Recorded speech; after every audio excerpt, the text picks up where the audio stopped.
Welcome to the Alcohol Free Life podcast, brought to you by thesoberclub.com. I'm Jenny Lee Grace. This is for you if you've quit the booze or you'd like to, or maybe you're just sober curious. I'll bring you tips and motivation without any judgment, and there'll be inspiration from experts, quit-lit authors, and sober heroes.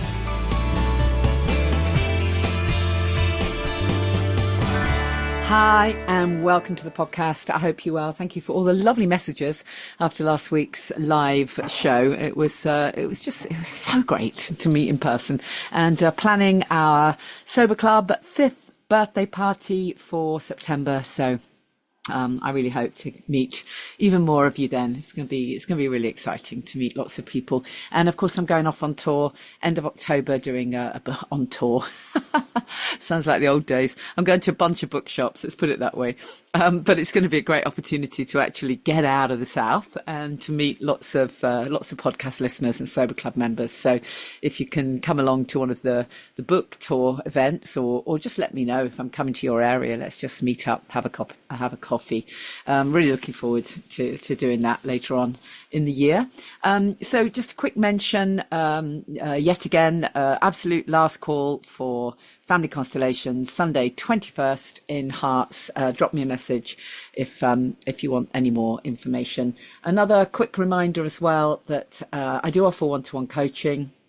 I do sometimes have slots available, and sometimes it can be the kickstart that you need, absolutely no pressure.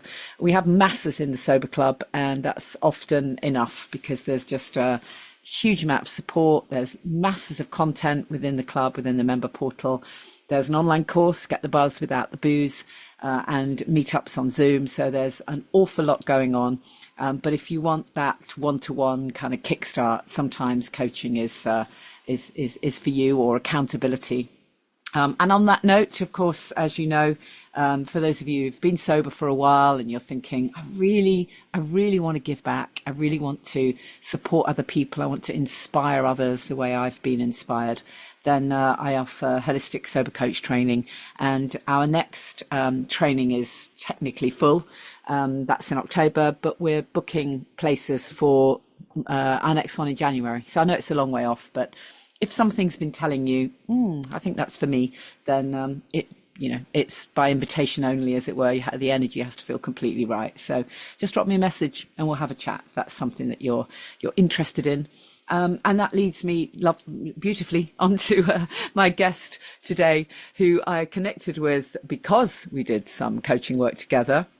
Of course, I wouldn't share anything, but she's very open about the fact that she came to me for coaching, and now has just literally transformed her life. It's just absolutely amazing to see the change in people when the light comes on, when that light bulb comes on, and they realize, wow, I actually can choose freedom. It's so incredibly liberating. It really is.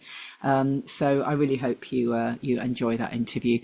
Just before we do that, again, just a reminder, if you are early days, if you haven't told anyone, tell me. I'm saying this a lot lately because I get emails from people who sometimes they'll say, oh, I did, a few months, and I was listening to your podcast, and then something happened, and then, and then I tripped up, and then I relapsed, and then I went back, and now I'm back again, and it's a constant kind of up and down, and kind of getting on and off that hamster wheel, and sometimes the way to properly kickstart that change, properly begin to furrow those new neural pathways, to actually properly get accountable, is just to tell somebody. So of course I would love it if you join us in the Sober Club. That's where you've got everything you need. But if you don't want to do that, yeah, that's fine. Everyone's different. You do whatever feels good for you. But always tell someone. Looking back, I now realize that was what made the difference for me. It was the fact that I hadn't told anyone. That's why it was so easy for me to just slip back into drinking after I'd been sober for, I think it was 8 months at one point. Of course it was simple just to go, well, clearly there's nothing wrong with me. I'm not an alcoholic. Of course I can just have one. Why would I not? It's perfectly fine. Be rude not to. And there were no voices in my head telling me, oh crap, you're going to have to go on that group tomorrow and tell everyone, or, oh God, you're going to have to go to your coach. No one was holding me accountable. And actually, that's really important. So just by telling someone, it really does make all the difference in the world. And obviously, as I say, if you want to think about coaching, it's massive to have that extra layer to what you're doing. So follow me on social media at Janie Lee Grace. I'm very easy to find, and just let me know that you're doing this. And it's I'll hold the vision for you. I really will. Also, I meant to tell you that I was a guest on Zoe and Donna's podcast last week. That was fun. That's two of the coaches that I trained got together and do a podcast, which is really great. Sober coaches, and they got me sharing my story. In fact, I did a whole thing about constellations on there, so you might find that interesting if you've always wondered what the hell it even is, because it's not the easiest thing to explain, I have to confess. Anyways, have a listen to that as well, and enjoy the interview. I'm so pleased that my guest is Christine Cant, and I sometimes think I wish I'd taken a video of Christine the first time I met her, because now seeing her incredible transformation is just absolutely amazing. Welcome, Christine. How are you? I'm great, thank you. Good. How are you? I hope you don't mind me saying that. I'm sure you don't, because you're very open and talking about it all. But you've kind of, you've had a tricky past with all the. Being caught in the alcohol trap for sure. And now just seeing the incredible transformation in you, it's so exciting and so inspirational. So I really wanted to have a chat and just see where you're at. And so just to set the scene, you're an art dealer, you live in London. We'll talk all about all the lovely stuff, but to start with, just take us back and share what you're willing to share about what life was like for you before you got free. Quite. So as a child, I developed anorexia fairly young when I had a sort of personal circumstances at home changed. And, that was the only way that I could think to deal with the trauma that I was suffering. And much like what I'll talk about later, that sort of turned on me. The coping mechanism became the enemy, effectively. And so that was sort of the majority of my latter childhood. And then, I started drinking like anybody else, I suppose, quite late. I didn't experiment early or do anything crazy till after uni, really. So I think effectively sort of mid to late 20s is when things became really problematic. There were real parallels between how my anorexia developed and how my drinking did. A coping mechanism that just went so wrong towards the end. Yeah. And I suppose on paper, you look like the kind of person that had it all, fabulous job in the art world and lovely husband and just everything looked good, right? Yeah. So few people really knew and probably are only finding out now, to be honest. But I have no shame in this. Yeah.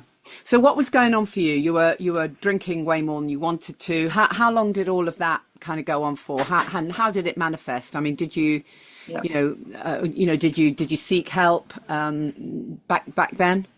Yeah. So, I mean, I've had therapists since I was a child, to be honest, and then one core therapist for the last 10 years. And, we'd always scoot around the subject, and she'd want to hint at, perhaps we should look at your drinking and I was like, well, no, I'm fine. And, all my friends drink the same amount, which, they did. And to be quite honest, they still do. But the difference for me was how it affected me emotionally. So I would react towards the end of all of this very, very badly, just very emotionally in situations that involved anything more than 3 drinks. And so I stood out in my friendship group, despite the fact that they too were drinking. Little did I know that would end up in a place that really just got so messy that I couldn't take myself out of it. And, no matter how many people mentioned it, my husband, my friends, I just didn't want to see it. And as another bit of serendipity, my therapist introduced me to her friend, who she was aware had troubles with drinking, but was very much on the mend and training to be a coach herself. And again, that was very helpful for what it was helpful for. And I feel very blessed, but there was something missing. There was a huge focus on abstinence, But the dream that is being free of alcohol was not being sold to me. And what I didn't realize at the time is that that is what I needed. Yeah. So it was this sense of, okay, which I talk about such a lot on this podcast, actually. I find myself talking about it all the time. That kind of sense of knowing you've, in inverted commas, got to stop. Yep. Knowing that you have to get away from this because if you don't, you'll kill yourself or your partner will leave you or whatever it is. So in other words, the getting away from was very strong, but it probably felt back then that there was no carrot on the end of the stick, like nothing to look forward to. So I suppose, so unconsciously, it's that, if you're quite a strong-willed character, it's almost like, why would I want to do this to myself when I've got nothing to look forward to? Because the picture that's sold to you in so many scenarios is, oh, well, hang on for just one more day. And if God's kind enough, you'll make it through one more day. And then, but God forbid, the next day, everything might go to shit again. So was that what was going on? It was this sort of almost desperation that life would never be good for you. Yeah, absolutely. The whole sort of, once you commit to this decision and, you're too far down the line now to moderate and, you're absolutely doomed. Those are all the messages that I ever received. The option was presented to me of AA, which was, still to me utterly ridiculous. That just doesn't, it's like, it's great for what it's for and it really helps some people. But I went to maybe 2, possibly 3 meetings and I'm seeing these people stand up and say, hi, I'm so-and-so and I'm an alcoholic. And there was no way that those words were going to come out of my mouth naturally. Even forced, it just sounded so wrong. The semantics of it, everything about it. I didn't feel doomed. That's the irony of all of this. I knew that there was an answer. I just needed the right inspiration. So tell us how that came about then. You feel free to say nice things about me. No, I'm only joking. It's never about me. It's always, it's just the more people can bring this inspirational message, the better. Absolutely. So I spoke about the second lady that my personal therapist referred me to. And it had been, so actually I hadn't spoken about this yet, but there was a night where so beginning of last year, I went to a hotel to drink on my own. And I hear this story a lot now. I didn't realize I felt alone, but I wasn't alone in this. I had a couple of drinks at home and Simon was like, I can't watch you do this. Simon, my husband, I can't watch you do this to yourself. If you want to drink, then you can go elsewhere. So I thought, woohoo, lucky me. I get to send myself away to a nearby, very nice, recently opened hotel and I'll just chill out there. It was just ridiculous. And then I ended up the next day just being so desperate that I messaged this other lady and she said, look, I just don't think what we're working on together is really working for you. I know of this woman called Janie Lee Grace, and I'd actually heard your name before, but I had not delved into your practice at all or your vision. Yeah. And then, as I'm sure you recall, I gave you a ring, we had a chat and you said, bless you. It's weird. I remember that. You said, bless you, in a very sort of, I'm not concerned. Let's see what we can do kind of way. And just your whole tone, I was suddenly like, oh, interesting. Okay. So we did coffee, didn't we? And that was, I was still drinking up until that point, and I'd had more than a few glasses the night before. And I was just a shell of a person. So desperate, so broken, thinking there's probably something wrong with me. It can't be the alcohol. We're told that it's never the alcohol, the drug itself. It's you. You just really got to pull yourself together. And if you can't, then that's your fault. And then, I've mentioned this before, but halfway through our chat, you sort of stopped me and you went, listen, you're not going to be in recovery for the rest of your life. And I just said, what, how, what does that mean? And you were like, no, we're going to get you recovered. Firstly, you said the word recovered. And secondly, you said we, like teamwork, like we as a community, which I later discovered with you, and us together, we were going to get me recovered. And that, the rest is kind of history. I think if I remember rightly, I think what I shared with you was, and maybe that was the first time it had sort of sunk in, was the concept of this freedom and the fact that you don't have to be stuck forever. But I do remember saying to you, it is your choice. Because there was a lot of negativity around you at that point. Obviously, that's all you'd been steeped in. And I remember saying, it is your choice. You can choose to stay stuck if you want to, right? But you have everything to gain if you choose to get free. And I think sometimes it's that, isn't it? It's that kind of, literally, I call it the carrot on the end of the stick, that opening up of a possibility that we need to be told about. Okay, so hold on a minute. What, you're telling me that life is better without the booze? Yeah. Yeah. I couldn't even process the information, hearing those words, those sentences. It was so new to me that I was baffled, given that I thought I'd been seeking help for so many years, that I'd never even heard of the concept of life being better without. It blew my mind. And I almost didn't understand the sentence. As an intelligent woman, I was baffled. Yeah. So we did quite a bit of work together and looked at some old stuff and some trauma and some techniques and all kinds of bits and pieces.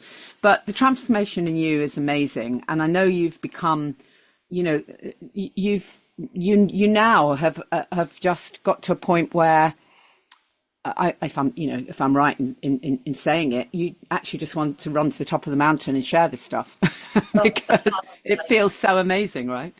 Yeah, it really, really does. I truly believe that all of the things that I thought I didn't possess as a person, it was merely that I had been drinking for so long that I had forgotten who I was when I was a child. My mum has had to remind me still to this day. My mother has to remind me that I was always very good at expressing my emotions and that I was a very polite child and a very fun child and a very self-sufficient child that would make up games or paint or draw. I almost didn't know how to do any of that anymore, and I had forgotten who I was. So stopping drinking has literally brought you back to yourself, right?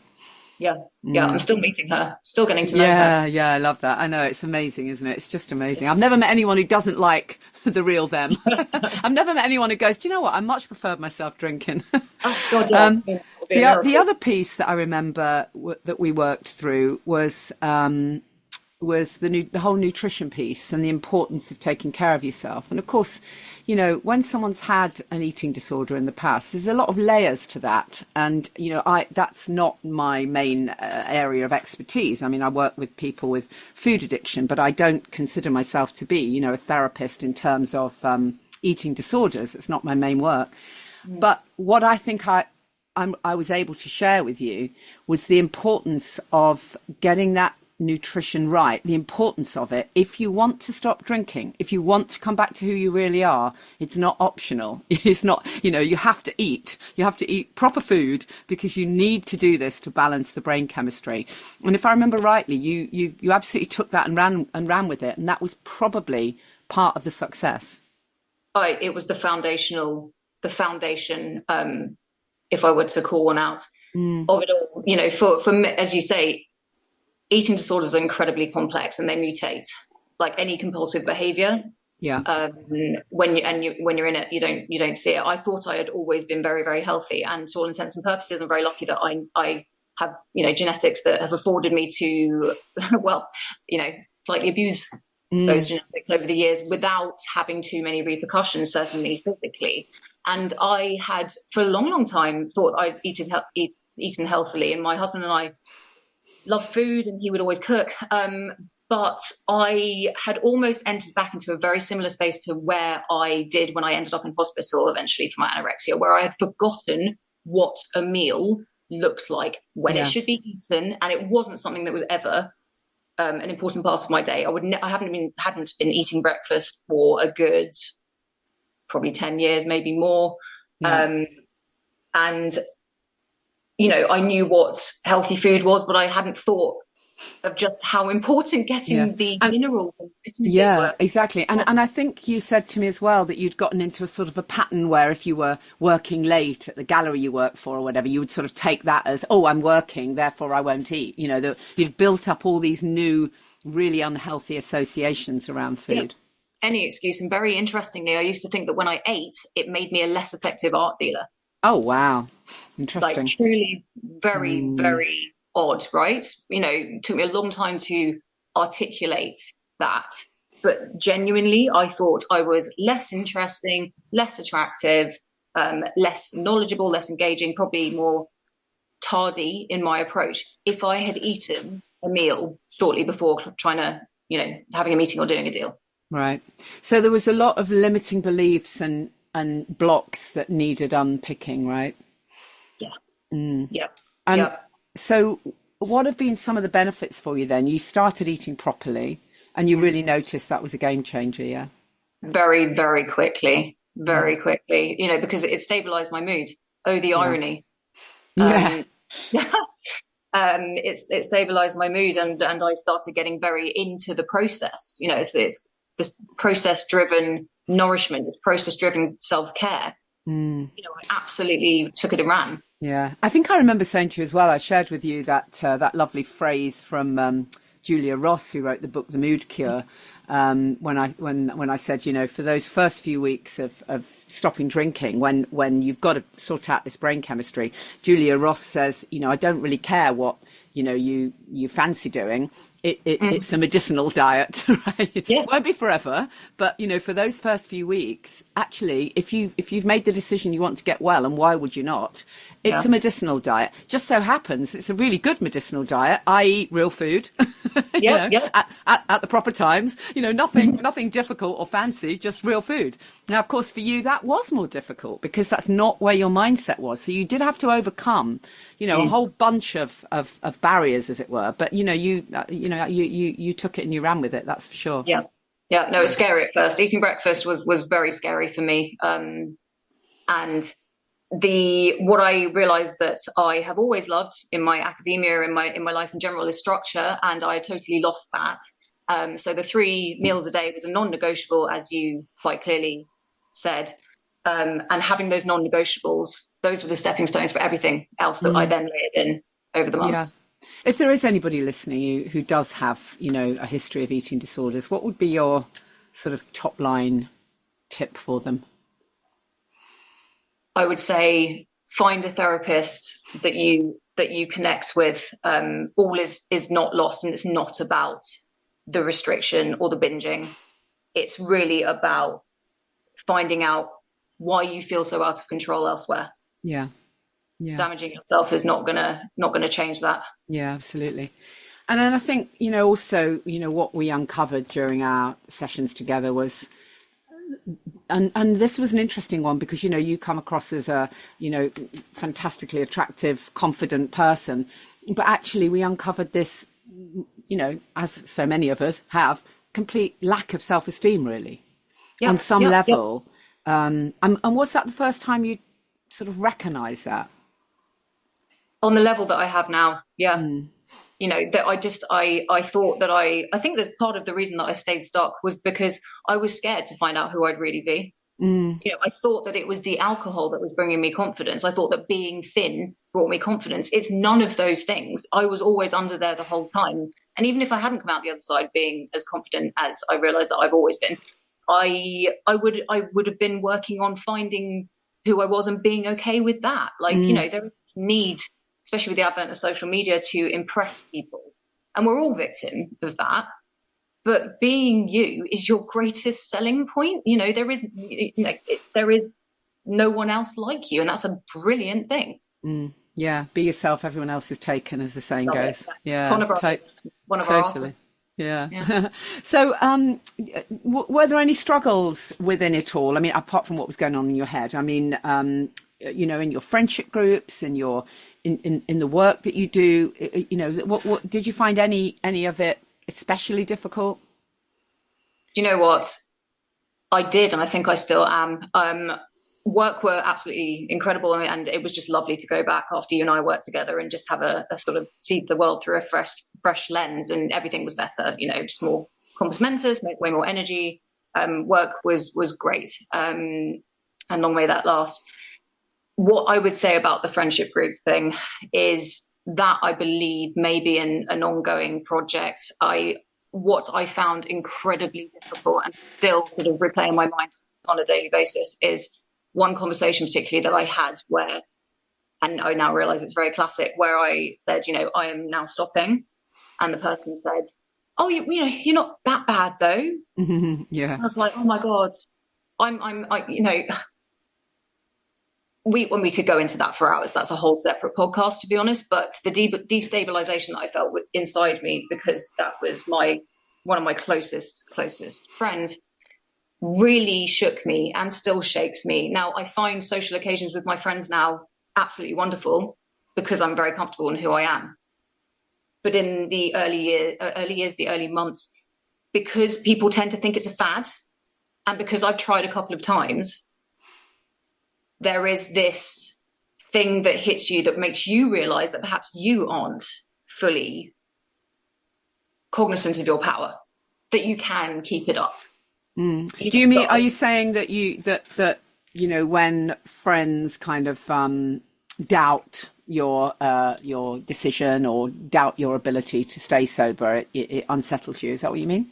Well, yes, ironically, they probably don't, but I read into how they behave around me and I read into what they say. And because I suppose there is still a seed of self-doubt, as there always should be. We never know what's going to happen. But also, I mean, isn't it a case of what you're presenting with is shining a light on their own behaviour? Yeah, and then there is that. I mean, I want everyone to be happy. And if they are living their, in inverted commas, their best life and they feel okay, then I'm delighted. But I will say that absolutely there is a light being shone, and it's not just a light, it's a mirror. And that has been incredibly hard for people. Some people, even though I don't know if they are cognizant of it, I can see it happening. It's so clear to me. And it's really sad because it puts distance between you, and you can't really change that. Yeah, it is a thing for sure, that relationships are not, I mean, some relationships continue, but others just fall away. It's a really tricky one. I wish there was a really simple answer that worked for everyone, but there isn't. Everyone has to just go through this in whatever way they have to go through it. The good news is you get more resilient. The longer you're sober, the more resilient you become, the less it affects you. And what tends to happen is that the people around you that aren't going to grow with you naturally fall away. That's definitely what I've found. Yeah, I mean, to be honest, I'm very, very blessed, and I think this is sort of a cooling off period or an adjustment period. Over the years, I naturally, because of Simon being in my life, my husband has been a great influence. Naturally, those people that really would have not been gracious around my decision have dropped away, but that doesn't change the fact that it is still destabilizing when relationships change. Yeah, no, it is absolutely. And that brings us on to the really important piece about connection, because of course that was, I think not long after we started working together, you came to one of my events at Club Soda, and up until that point, you probably never had no idea there's this whole sober world out there. It's lovely when you first find it, isn't it? Oh God, it was amazing. What a night. I will never forget that. Yes, I remember you saying in one of our first meetings, not selling it to me in any way, shape or form. You're like, just, we've got a great community, get connected. And I whacked that way down the list, thinking, yeah, sure. No, I'll get to that. And then I, just jumped onto Sober Club on Facebook. And within an hour, I was like, this is incredible. Such a great community. Yeah. I think the power of the connection of the like-minded people is really amazing, because however, gracious and understanding your friends are, when you connect with people who have had that shared experience, even though it's not exactly the same as yours, there's such a magic in that. There's just such a magic. And we all just become such amazing cheerleaders for each other. That's the really great thing, isn't it? However long you've been sober, whatever's going on in your life, where it's amazing. It's the great leveler, as I say. Totally. So tell us a little bit about what you're planning, all the exciting stuff for the future. What's going on? Gosh, where to begin? I wake up every day with new ideas, some of which I put into action and some of which, that I'm still working on. But I think, my husband has been a massive part in this. So he created, just off the cuff, this avatar for me, this sort of elfin avatar. Just when I was at work one day, came home and there it was. And I thought, I should set up a separate Instagram account. I don't feel comfortable, talking about this necessarily yet on my personal Instagram, but I do love Instagram, and it's the only social media that I really use, apart from Facebook for Sober Club. And so I went for it. I set up this account. Didn't really know what I was doing with it. Posted a few quotes, and then fast forward, I don't know how long it's been, 2 months, and it's just taken on an image of its own. It's called No Crave, and I thought of that in the shower one day and just went with it. And it actually has derivations in the word nirvana, and that for me says it all. It's semantics, which is a huge part of my healing. You know, the notion of calling yourself an alcoholic, I for me was very, very dangerous. Just didn't resonate. Labels, I realized, have kept me stuck for a long time. And I think they do a lot of people. The more people I talk to, people who drink, people who don't, you've got to be really careful with those. So that was one thing. I liked the aesthetic of No Crave. And I also incidentally liked about it that there wasn't a word that referred to alcohol or abstinence or, you know, like it's almost like a surf brand. You can imagine it written across a t-shirt and you'd be like, oh, cool, what's that? And then I, you know, as I've been sort of finessing what I am now starting to call my brand, I'm thinking, you know, I'm delving deeper into that. No Crave, what does that mean? Well, it's you know, I felt a sense of lack most of my life since the age of 9. So that is why I'm craving stuff. We crave, and the easiest stuff is often the most dangerous. Those quick dopamine hits are incredibly dangerous. And what do you get from alcohol? Exactly that. Yeah, exactly. If it wasn't anorexia, and some people, of course, you know, quit alcohol and then straight into the next addiction of sugar or whatever, which may not be, in inverted commas, as bad, but nevertheless, they're still trying to fill a hole. Yeah. So so No Crave, as I say, is just sort of taking on a world of its own. And then also with you, I am training to be a sober coach. I know. I'm so excited. You're going to be part of our next training. I mean, I think this is it's the perfect thing because it helps for someone like you who's been through all this stuff.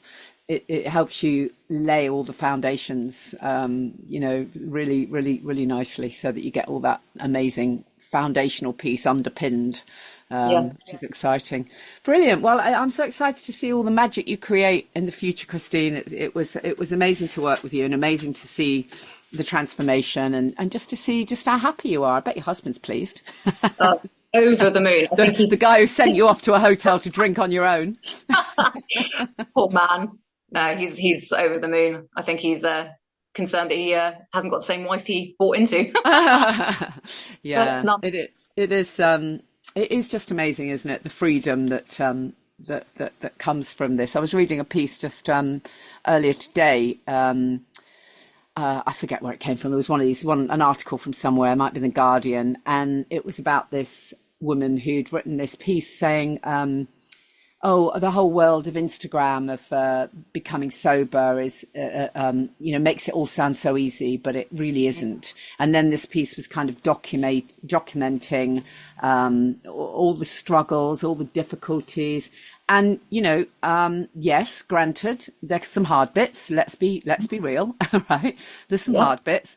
But what she hadn't done at any point during this documentation of her struggles was mention anything at all about focusing on what she was gaining. There was no looking forward, no sense of excitement, no proper, and embracing the world of sobriety. It was just sort of the misery of me being in the corner, the only way, same old stuff. And it actually felt quite sad because, yes, there are some hard bits, or there can be, depending on how much support you get and whether you do get the nutrition right and all of that, which helps. But anything worth doing might have a hard bit to push through, right? Absolutely, it's all worth it. Really, that article just kind of would have made a lot of people think, oh, right, okay, well, I won't bother with that then. It's so annoying. And I find it so frustrating.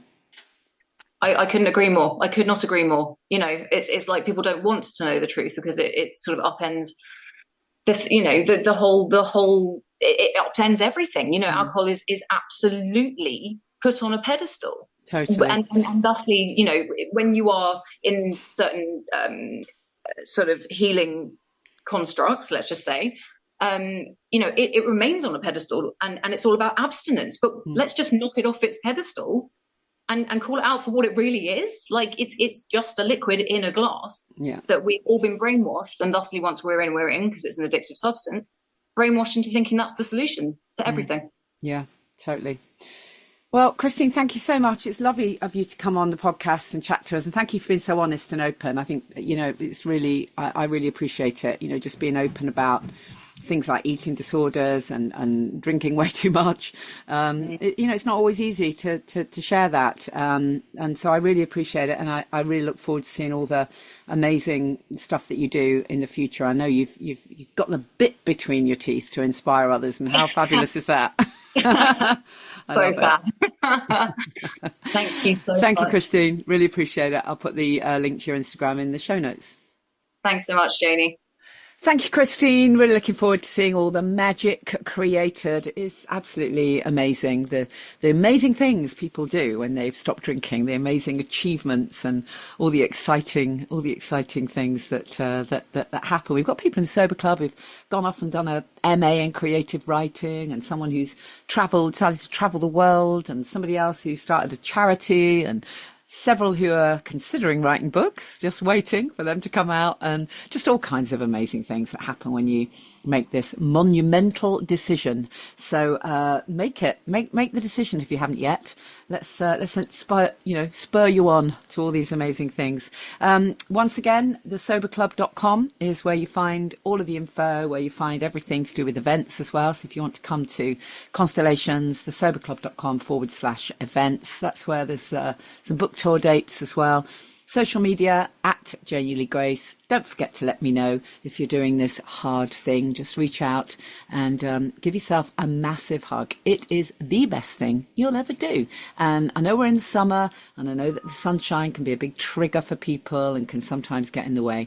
But don't let anything get in the way of this, because it's the best thing you'll ever do for your health and well-being. See you next time. Thank you for listening to the Alcohol Free Life podcast, brought to you by the Sober Club. Please rate and review. And if you want support, accountability and inspiration, and you want to live your best life without the booze, check out thesoberclub.com.